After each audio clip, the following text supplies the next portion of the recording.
కావ్య అయితే రాజు దగ్గరికి వెళ్ళి ఇలా అంటూ ఉంటుంది. తాతయ్య గారితో ఈ విషయాలు ఎలా మాట్లాడతామండి? అసలే తాతయ్య గుండె చాలా వీక్‌గా ఉంది. ఇంట్లో ఎంత ఆస్తి కోసం రాద్ధాంతాలు జరుగుతున్నాయంటే, ఆ ప్రాణాలు అటునుంచి అటే గాల్లో కలిసిపోతాయి. మీరసలు ఏమనుకుంటున్నారు? తాతయ్య గారికి ఎందుకు నిజం చెప్పాలనుకుంటున్నారు? అనేది అంటూ ఉంటుంది కావ్య. ఆ మాటలకి రాజు అయితే కావ్య కాసి అలా చూస్తూ ఉంటాడు. అదే అతని జ్ఞాపకాలతో ఇంట్లో సతమతమై తన ప్రాణాన్ని నెమ్మదిగా నిలుపుకుంటున్న ఇంకో ముసలి ప్రాణం కూడా ఉంది.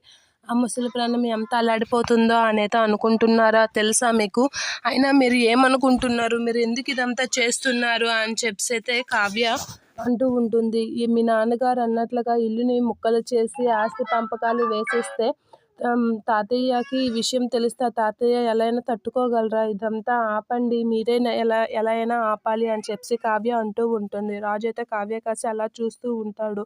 ఇక కావ్య అయితే ఏంటండి అలా చూస్తున్నారు? ఇంటి పెద్దగా మనవడిగా మీకు ఆ బాధ్యత లేదా? మీ నానమ్మని, తాతయ్యని కాపాడుకునే బాధ్యత మీకు లేదా?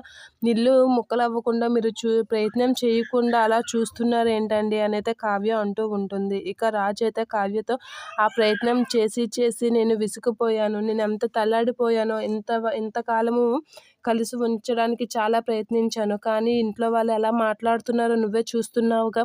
ఒక్కొక్కరు ఒక్కొక్క విధంగా మాట్లాడుతున్నారు. ఆ మాటలకి లొంగిపోవాల్సి వస్తుంది. ఇక నేనేం చెయ్యలేను. నాన్న ఏం చేస్తే అదే కరెక్ట్ అని కామ్‌గా ఉండడం తప్ప నా ప్రయత్నం వరకు నేను చేశాను అని చెప్పి అంటూ ఉంటాడు రాజు. ఇక కావ్య అయితే ఏంటండి అలానే కామ్‌గా ఉండిపోతే ఎలా అని చెప్పి అంటూ ఉంటాడు. ఇక నాతో ఈ విషయాలు ఎక్కువగా మాట్లాడకు. ఏది జరిగితే అది జరుగుతుంది. దానికి మనం ఏం చేయలేం అని చెప్పి రాజు అయితే కామ్‌గా ఉండిపోతూ ఉంటాడు. ఇక కావ్య అయితే తల్లడిల్లిపోతుంది. వాళ్ళ మామయ్య చేస్తున్న పనికి. ఇక టెన్షన్ పడుతూ ఉంటుంది. ఏంటండి అని చెప్పి చాలా కంగారు పడుతూ ఉంటుంది. ఆస్తి పంపకాలు వేయకుండా చూడడానికి.